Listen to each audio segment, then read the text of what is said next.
Space Hulk is a sci-fi dungeon crawler board game created by Games Workshop, which sees a crack team of Space Marine Terminators, elite, genetically engineered warrior space monks in bomb-proof armor, exploring the secrets of an ancient interstellar craft adrift in warp space.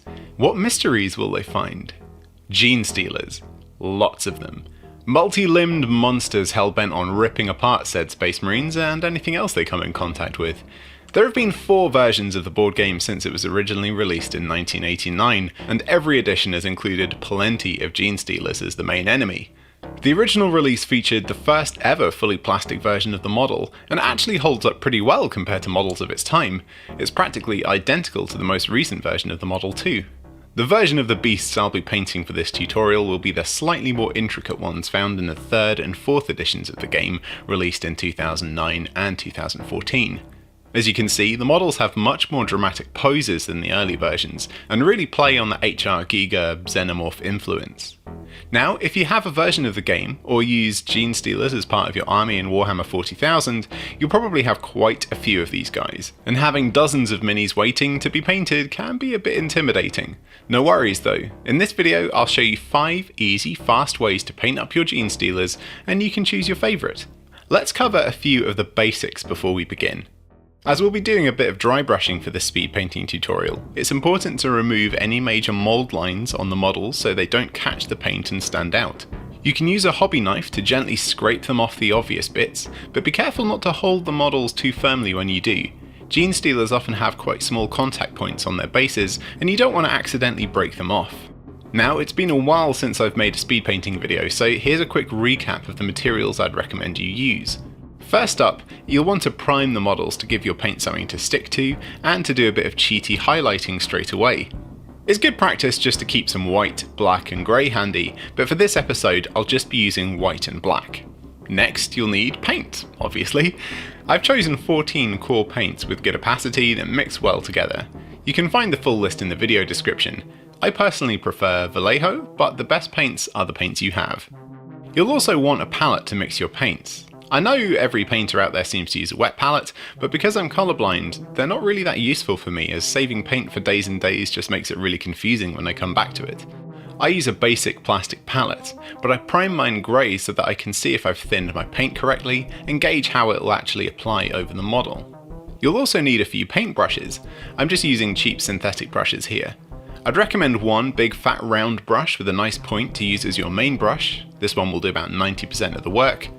You'll also need a large flat brush to use for dry brushing and stippling, and a fine point detail brush, pretty much just for the eyes and teeth. I mostly use synthetic brushes for speed painting and batch painting, which is pretty much all I do, and these brushes have already painted hundreds of models in the last few months alone. Wash them well, and don't let the paint get up near the metal bit. Okay, that's it. Let's get painting. Time to crack out this old boy. The first scheme is going to be a gross, pale, fleshy version. My own take on the Games Workshop website scheme. For this version, I've primed the whole model white. First, I'll mix khaki and white paint in equal parts to make a deathly pale flesh tone. It's important to thin your paint to get the right consistency so you don't clog detail, and so that the paint runs smoothly off your brush and dries smoothly on the model. Just a drop or two of water should usually do the trick. This is the sort of consistency you want. Not thick, not runny and see-through, but smooth and self-leveling, kind of creamy. Now, paint the whole thing. These speed paint tutorials are aimed at getting box sets painted up fast, while still looking pretty good. Corners will be cut, sacrifices will be made, but you can paint up whole squads in an evening, and the end result looks pretty good on the tabletop. Now add a drop of brown paint into the colour we just used on your palette, and use this new creamy coffee brown to paint the Genestealer's talons and nails. Now add some red into the colour in the palette, and paint this new bruised red colour into the weird slits in its carapace on its legs and arms, and paint its head too. Leave the little armour plate on its forehead though. Don't worry too much if you're a bit messy at this stage, just mix up a tiny bit of white and khaki paint together again, and tidy it up if you need to. Okay, now that paint job's nice and tidy, we can apply an all-over shade. Grab your brown wash, thin it with a little water to stop it staining quite so heavily, and apply it all over the model. If it pulls too much in any of the deep recesses, try to guide the shade away with your brush. If you like any of the schemes I show you in this video, chances are you'll be batch painting a few at once. Usually, just as you finish the last one, the first one will be dry and ready to paint another step. So the timer in these videos just shows active, hands-on painting time, just so you know. Mix up another white and khaki blend, leaning a little bit heavier on the white this time, and just pick out a few prominent spots on the carapace you'd like to highlight a little bit. I'm still using the standard brush here, not the detail brush. So long as it has a sharp tip, you can do a surprising amount with big brushes. Little touches here and there, especially at the edges of its armor plates, will really help boost the contrast. The ridges along its back are prime areas to apply easy highlights. Now, check this out. We're going to blend our two main colours together, slowly adding that pale fleshy colour into our final ready brown that we used to paint the head. We can use this blend of the two colours to highlight the top of the monster's head, its cheekbones, and the growth veins popping out of its temples. Now, you totally don't need to, but if you're feeling up to it, grab a detail brush, thin some white paint, and try your best to catch the teeth and eyes. I messed up about half of these models on the first try, so don't worry about it. All of your paints will still be wet on your palette, so fixing any mistakes will be pretty easy. Once you're confident that it's dry, crack out your black wash and add some shadowy darkness into the eye sockets, the mouth, nostrils and ear holes. I also added some black wash to make a little dark ring at the base of all of the nails and claws.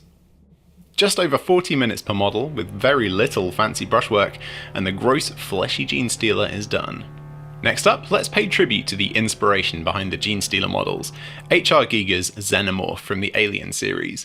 The 1979 film is still one of my favourites. Now, everyone knows that it's shiny black, but it's slightly more than just black. There's some blues in there, some fleshy browns, and some interesting subtle patterns. So let's see what we can do in a quarter of an hour. I mean, just priming it black has got us most of the way there, but this dark Space Hulk box art isn't the best backdrop to clearly see what's going on the model. Ah, there we go. Much better. So let's add a little bit of colour and texture to make the Xenomorph Genestealer a bit more interesting. Mix blue and grey in equal parts. Now we're going to stipple, a fancy art way of saying stab, this paint onto the back of the armour plates and head. If you feel a little bit fancy, give it another layer once it's dried. Now mix brown and grey paint together and do the same process again, but on the arms and legs this time. Remember, we're not trying to paint it, we're just trying to add a mottled texture and subtle colour. Leaving some areas black is totally fine. Again, you can do another layer if you like to make it a little bit more complex. Now use your detail brush and paint its teeth using silver paint. Now use your black wash to darken down the whole model. And then once it's dry, we can go back to the first two stippling techniques we used and add a little bit more texture if you like. Believe it or not, that's almost it. For special effects, it's useful to have some gloss acrylic varnish. There are loads of different types, and this one does just fine. Mix it with a little water, about equal parts water and varnish, and paint this all over the model. Just the Genestealer though, not the base. It'll look weirdly creamy and cloudy when it's wet, but don't worry, it'll dry totally transparent, all gross and shiny, like it's permanently wet. And there we go, a 16-minute Xenomorph speed paint scheme. That's it, man. Game over, man. It's game over. Next, I'd like to try a scheme that you very rarely see with Genestealers. Green, classic B-movie alien colour. To start off, I'd recommend priming the model black, and then with white just from above. That way you create this cheaty highlight look.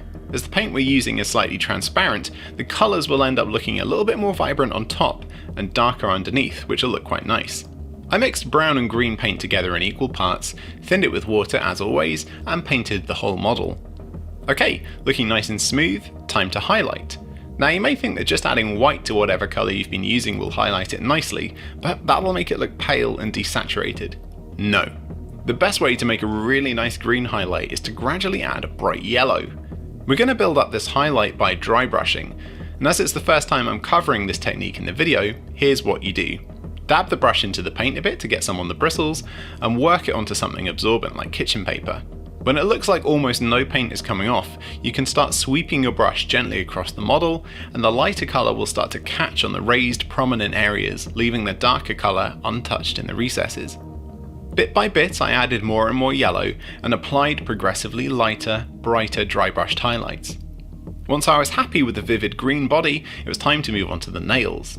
Mixing brown and white together can bring out some pretty interesting pinky hues of the brown, which is a nice contrast to the green skin. Okay, now let's add some quick shading using a brown wash. Again, mix it half and half with water so it's not quite as strong, and paint this all over the model. Once this is dry, we'll do our usual carapace highlights just as we did with the first fleshy colour scheme, but this time I'm using a green-yellow mix that leans heavily on the yellow to catch the ribby spine bits and the edges of the bony armour. Doing little scratchy, sketchy lines across the edges of the armour also makes it look a little bit more natural and chitinous.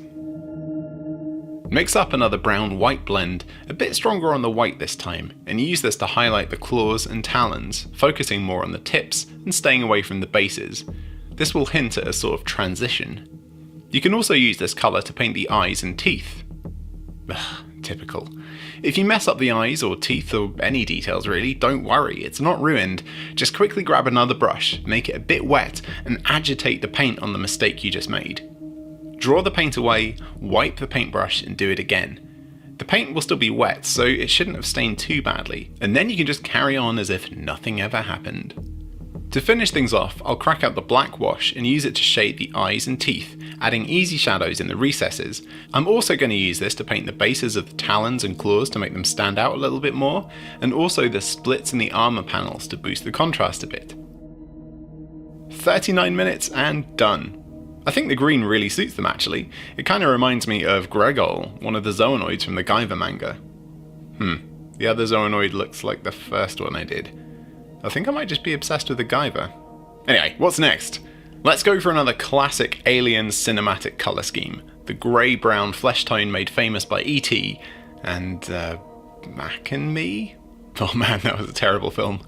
Anyway, to start off with, we'll prime it with a zenithal style again. Black all over and white from the top to simulate natural highlights. Mix brown and grey together in equal parts, thin it with a bit of water, and paint the entire model. Right, now let's do some more stippling, aka paint stabbing. Add khaki paint into that brown grey mix we just used, and start stabbing that all over the place using your flat, dry brush. Let's add a bit more khaki into that mix to brighten it up a bit, and then we can do a little bit of light dry brushing just to catch those raised details. Okay, now we're going to shade and filter this basic scheme at the same time just to warm up a little bit. Mixing equal parts brown wash and water, about 3 drops of each is enough for the whole model, and then add just a tiny touch of red paint, just from the very tip of your brush, and mix that in. Paint this reddy brown shade all over the model, let it dry, and as you can see, it's added a bit more depth and body to the colour, and shifted the hue a little towards red, and made it a bit more saturated. Not much, but enough. Now just using straight khaki paint, very lightly dry brush the carapace just to bring out some of those nice textures again. If your Genestealer has a tongue like this one, pop a bit of red on your palette and get it painted. Now add some brown into the red and paint this reddy brown onto its claws and talons. Same deal again, if you feel up to it, use your detail brush to paint the eyes and teeth with a white or bony off-white colour. Then crack out your black wash to add some darker areas, boosting the contrast. Shade the mouth, the eye sockets, the base of the nails, the cracks in the armour, and I also use this black wash to line some of the armour panels too, just to make them stand out a little bit more. To finish it off, I use some very thin khaki paint to highlight its face, and draw on some veiny details on its big bulbous head. When you thin lighter paints, they always look really bright when you paint them on, but they dull down a lot when they dry. If in doubt, do a little test somewhere where it's not so noticeable. And there we go, just half an hour per model, and they look surprisingly striking when you contrast them with a dark base or on the game tiles. Next up, we're going to paint the classic Space Hulk Genestealer scheme in the style of the box art, but before we do, a quick shout out to our newest patrons. Dana Howell, Drake Hyde at Twitchy Bristles, Thomas Malkovich, Etherburn, Andrew Taylor, Garrett Morling, Keglenick, Alison Irons, Gage, James Frost Innes, Mathieu Nairai, Scott Reynolds, Willie Wolf, Frank Blaker, Joey, Don Whitaker, Chris, Roy, Zamaxu, Daniel Albright, David Suter, Rob Kelleder, Andrew Donaldson, Carson Ashby, Frank McDevitt, and Stan, your friendly neighbourhood Catan. If you'd like to help me make these painting videos and other fun Warhammer and scale model hobby stuff, you can join our Patreon too for just $2 a month. It helps out more than you'd probably imagine. Right, classic Space Hulk, let's go. Again, start with the Zenithal Prime, black all over, white from the top. Now let's mix a cool spacey bluey purple by mixing blue and purple? Let's call it blurple. Sorry if this is too technical, pretty advanced stuff here. Use this nice colour to paint all of the armour plates and the arms and the legs too. Basically everywhere except the head, hands and feet. Once that's dry, add a bit of white into our blurple paint and dry brush all over the armour bits we've just painted. Right, let's paint the fleshy bits. To do this we'll make a unique colour by mixing equal parts of red, purple and white. This will create a nice complex deep pinky colour, and you can use this to base coat the head, claws and feet. They don't do it on the box art, but I'm also going to add it to the cracks in the armour too, just to make things a little bit more interesting. For the claws, I mixed a grey and black together to create a very deep charcoal. Okay, white on the teeth and eyes again. Will I mess it up? No. Ha! Maybe I'm finally getting good at this. It's only taken 26 years. Okay, base coats and dry brush texturing sorted, let's add some contrast with slightly thinned black wash. Once it's dried, mix up some blurple again and add a tiny touch of white to make it slightly brighter than the first mix and manually highlight some of the bony bits on the carapace. Mix up that nasty deep pink again, but just like with the blurple, add a little bit more white this time and highlight the skin parts, just a few dots on the knuckles, a little stroke on the cheeks, and that weird gland armor thing on its forehead will do the trick. If you feel really fancy, you could add some of those veiny effects on the head again, but remember, keep the paint nice and thin and it'll dry much more subtly.